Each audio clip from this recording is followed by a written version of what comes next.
బెజవాడ భగ్గుమంది కేంద్ర మంత్రివర్గం తీర్మానంపై నిప్పులు చెరుగుతూ ప్రజలు రోడ్లపైకొచ్చారు. ఎక్కడికక్కడే పెద్ద ఎత్తున నిరసన వ్యక్తం చేస్తున్నారు. కేంద్ర మంత్రులపై కాంగ్రెస్ పై తీవ్ర స్థాయిలో విరుచుకుపడుతున్నారు. కేంద్ర ప్రభుత్వ నిర్ణయంతో సీమాంధ్రలోని లక్షలాది మంది విద్యార్థుల భవిష్యత్ అంధకారంగా మారిపోయిందని విద్యార్థులు ఆగ్రహం వ్యక్తం చేస్తున్నారు. తమ భవిష్యత్తును నాశనం చేసే విధంగా కేంద్రం తీసుకున్న నిర్ణయాన్ని వ్యతిరేకిస్తూ విజయవాడలో విద్యార్థులు వేలాదిగా రోడ్లపైకి వచ్చి తమకు అందిన వాటిని అందినట్లు తగలబెడుతూ ఉద్రిక్తత వాతావరణాన్ని సృష్టిస్తున్నారు. కేంద్ర ప్రభుత్వం పైన సీమాంధ్ర ప్రాంతంలోని విద్యార్థులు భగ్గుమంటా ఉన్నారు. ఏదైతే దాదాపుగా 60 రోజుల నుంచి పెద్ద ఎత్తున విద్యార్థులు పాఠశాలల్లో విద్యా సంస్థలన్నింటినీ మానుకొని తమ చదువును మానుకొని పూర్తిగా త్యాగాలు చేసి ఈ రాష్ట్రం సమైక్యం ఉండాలని చెప్పి డిమాండ్ చేస్తున్నారు. ఆ డిమాండ్ కేంద్రం ఏమాత్రం పట్టించుకోకుండా దాదాపుగా రాత్రి కేంద్ర కేబినెట్ నిర్ణయం తీసుకుంది. ఈ రాష్ట్రాన్ని రెండుగా మార్చడానికి తీసుకుంది. ఈ నిర్ణయంతో దాదాపుగా పూర్తిగా కనిపిస్తున్న పరిస్థితి. దీంతో విజయవాడ నగరంలో వేలాది మంది విద్యార్థులు రోడ్లపైకి తరలి వచ్చి పెద్ద ఎత్తున ఆందోళన చేస్తారు. తమకు అందుబాటులో ఉన్నటువంటి వస్తువులను నిర్బంధంగా తగలబెడుతున్నారు. తమ ఆగ్రహానికి మరో రూపం ఇచ్చినటువంటి పరిస్థితి కనిపిస్తూ ఉంది. ఈ ఉద్యమం కనుక ఇంతే ఉంటే కనుక పరిస్థితి మన తీవ్రంగా చెప్పండి. దాదాపుగా ఉద్యమం పరిస్థితి విధంగా మారబోతోంది. ఏదైతే గత 65 రోజులుగా శాంతియుతంగా మేము పోరాటం చేస్తున్నాం, మా ఒక శాంతియుతనాన్ని మా ఒక ఓపికని వాళ్ళు చేతకంటాం అనుకున్నారు. అందుకని నిన్న ఏ మాత్రం గారు పట్టించుకోకుండా జనాలు ఇంతగా ఆవేదన చెందుతున్నారే, అయినా ఏ మాత్రం గారు పట్టించుకోకుండా ఆ విధంగా దేశం తీసుకోవడం నిజంగా చాలా సిగ్గు చేయడం.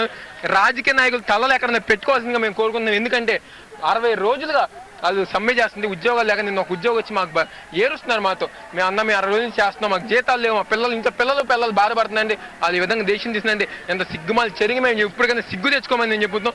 అయినా ఏదైనా సమయకాలం మేము పోరాటం చేస్తా ఉన్నాం, సాధించిన వరకు ఇలాగే చేస్తా ఉన్నాం.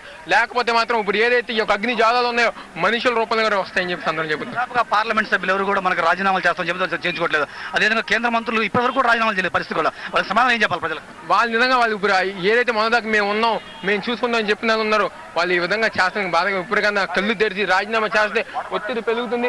తప్పకుండా అప్పుడు సమైక్యాన్ని ప్రకటించడం ఆశిస్తున్నాం.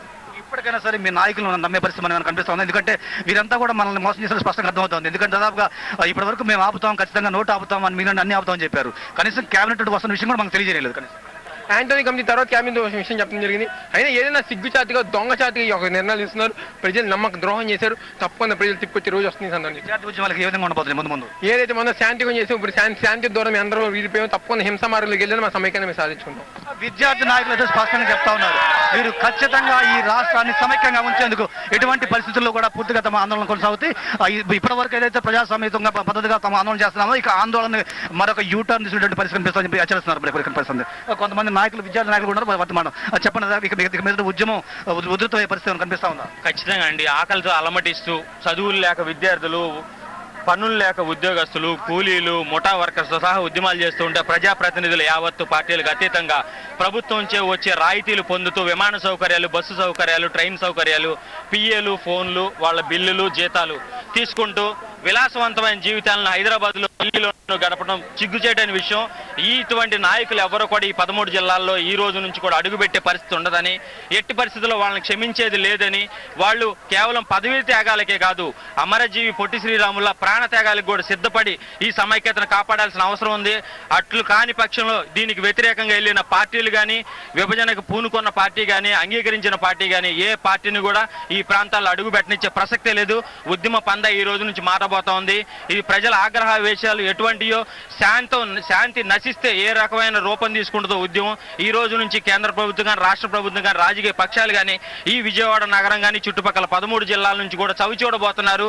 ప్రజా ఆగ్రహం ఎలా ఉంటుందో తెలియజేయడం కోసం ముందుకు కదిలారు జనం. 65 రోజుల వీళ్ళ యొక్క శాంతిని వాళ్ళు అసమర్థతగా భావించారు. ప్రజల ఆగ్రహావేశాలు కట్టలు తెంచుకుంటా ఉన్నాయని తెలియజేస్తున్నాం. విద్యార్థి నాయకులు స్పష్టంగా చెప్తా ఉన్నటువంటి పరిస్థితి వీరంతా కూడా ఒకటే మాట్లాడుతున్నారు. ఎందుకంటే ఏదైతే ఉందో ఈ రాష్ట్రంలో ఉద్యమం ఏదైతే ఉందో ఆ ఉద్యమం అంతా కూడా పూర్తిగా ప్రశాంతయుతంగా సాగింది. ఆ ప్రశాంతయుతమైనటువంటి వాతావరణానికి దూరంగా ఈ విద్యార్థులంతా కూడా మారిపోయే పరిస్థితి ఉంది. ఇక విద్యార్థులు కనుక ఉద్యమంలో తీవ్రమైనటువంటి నిర్ణయాలు తీసుకొని ఉంటే కనుక పరిస్థితి అంతా కూడా రాష్ట్ర వ్యాప్తంగా ఉద్రిక్త వాతావరణం. అందుకు పూర్తిగా కాంగ్రెస్ పార్టీ నాయకులు అదేవిధంగా కేంద్ర మంత్రులే పూర్తి బాధ్యత వహించాలి. విద్యార్థుల యొక్క ఉద్యమం కనుక ఉద్రిక్తతల వైపు కానీ హింస వైపు కానీ యూటర్న్ తీసుకుంటే కనుక దానికి ఎటువంటి బాధ్యత కూడా ఇక మీదట తమ విద్యార్థి నాయకులను వహించమంటా ఉన్నారు. ఎందుకంటే విద్యార్థి నాయకులు ఇప్పటివరకు దాదాపుగా 60 రోజులుగా ప్రశాంతమైనటువంటి వాతావరణంలో తమ ఆందోళన కొనసాగించారు. ఆ ఆందోళన ఇక మీదట తమ చేతుల్లో లేకుండా పోతా ఉంది. ఎందుకంటే కాంగ్రెస్ పార్టీ కానీ కేంద్ర ప్రభుత్వం కానీ కేంద్ర మంత్రులు కానీ మొత్తం కూడా విద్యార్థుల యొక్క ఆందోళనను ఏమాత్రం కూడా పరిగణలోకి తీసుకోలేదు. కాబట్టి ఖచ్చితంగా తమ యొక్క ఉద్యమం మరింత తీవ్రం రాస్తుంది. అప్పుడు కనుక ఖచ్చితంగా ఏమైనా జరిగితే కనుక దానికి బాధ్యత మాత్రం వాళ్లే వహించాలని చెప్పి విద్యార్థి నాయకులు స్పష్టం చేస్తా ఉన్నారు. ఇది విజయవాడ నగరంలో విద్యార్థి యొక్క ఆందోళన పరిస్థితి.